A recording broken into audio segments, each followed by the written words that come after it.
باب بیان ما یباح من الغیبہ، یہاں سے غیبت کی چند صورتیں بیان کرتے ہیں جو جائز ہیں۔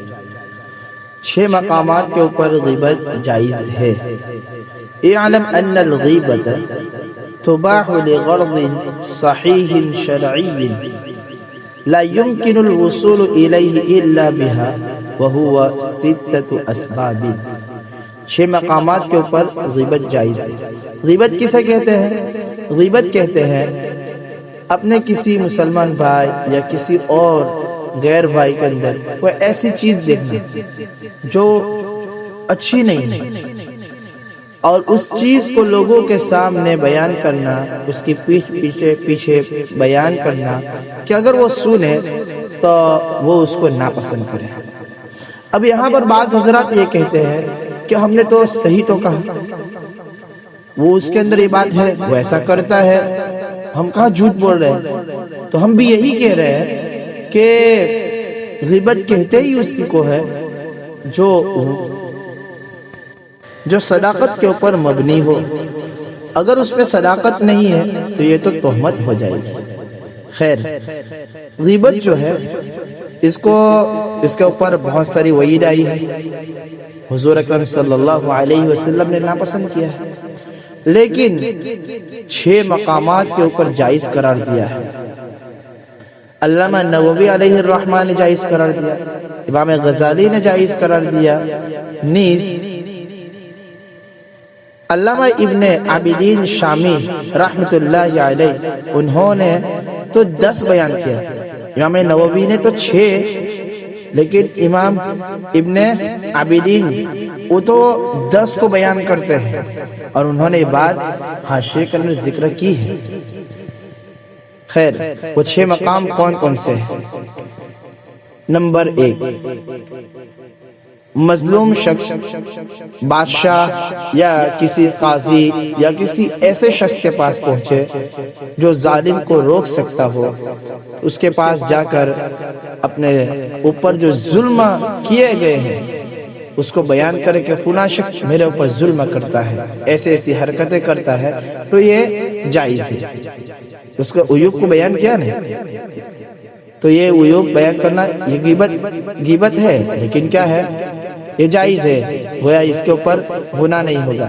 نمبر 2، اگر کوئی شخص شریعت مطہرہ کے خلاف کام کرتا ہے، برائی کے مرتکب کو راہ راست پر لانے کے لیے کوئی شخص کسی دوسرے انسان کو کہے کہ یہ شخص ایسا کر رہا ہے، آپ اس کو روکیں۔ اب کس کو کہنا ہے؟ جو اس کو روک سکتا ہے۔ اگر نہیں روک سکتا ہے اس کو کہتا ہے تو یہ اس کو گناہ ہوگا۔ دوسری بات یہ کہ جب اس کو کہہ رہا ہے تو اس وقت بھی نیت درست ہونی چاہیے۔ صحیح نیت ہو تو ثواب ملے گا، اور اگر نیت درست نہیں ہے تو اس کو گناہ ہوگا، یہ حرام ہے۔ اور یہ عام طور پر ہو رہا ہے، بہت ہو رہا ہے۔ مدارس کے اندر دیکھیں، مدارس کو ایک استاد دوسرے استاد کی شکایت کر رہا ہے، استاد طالب علموں کی کر رہا ہے۔ ارے میرے بھائیو، اگر آپ کو پسند نہیں ہے، آپ کہہ رہے ہیں کہ یہ غلط کر رہا ہے، تو آپ سیدھا اسی سے بات کریں نا۔ لیکن ہم تو ایسا نہیں کرتے، محتمم کے پاس شکایت پہنچائیں گے تاکہ محتمم کی نظر سے وہ گرے۔ اگر نیت درست نہیں ہے تو گناہ ہوگا۔ اگر ہمارے ساتھی ہے تو ہم اس کو کہہ سکتے ہیں، اس کو سیدھا اس کے منہ پر کہہ سکتے ہیں نا، تو کیا ہے؟ لیکن نہیں کہیں گے اور بڑے کے پاس جائیں گے تاکہ اس کی نظر سے اس کو گرائے۔ خیر، اللہ حفاظت کرے۔ نمبر 3 کے اوپر ہے، قاضی یا کسی مفتی کے پاس فتوی کے لیے جائے۔ مفتی کے پاس پہنچتا ہے فتویٰ پوچھنے کے لیے کہ مجھ پر میرے باپ نے، بھائی نے یا میرے خاوند نے یا فلاں شخص نے اس طرح ظلم کیا ہے، تو اس سے نکلنے کے لیے کون سا راستہ ہے؟ ظلم کو آپ روکیے۔ یہ شکل درست ہے، لیکن اس سے بہتر شکل یہ ہے کہ اس طرح کا ہے کہ اس کا نام نہ لیا جائے۔ نام کی تعین نہ کرنی پڑے، یہ شکل افضل ہے کہ وہ اس طرح سوال کرے کہ ایسے آدمی یا شخص یا خاوند کے بارے میں آپ کی کیا رائے ہے جس کا معاملہ اور رویہ اس طرح ہے۔ اس طرح نام لیے اور متعین کے بغیر بھی مقصد حاصل ہو جاوے تو یہ صورت کون سی ہے؟ یہ صورت افضل صورت ہے۔ نمبر 4، مسلمان کو برائی سے ڈرانا اور ان کی خیر خواہی کرنا۔ اس کی متعدد شکلیں ہیں، جیسے حدیث پڑھتے وقت سند کے مجروح راوی اور گواہوں پر جرح کرنا، یہ امت تک صحیح بات پہنچانی ہے، اس لیے یہ سب کام ہو رہے ہیں تو یہ درست ہے۔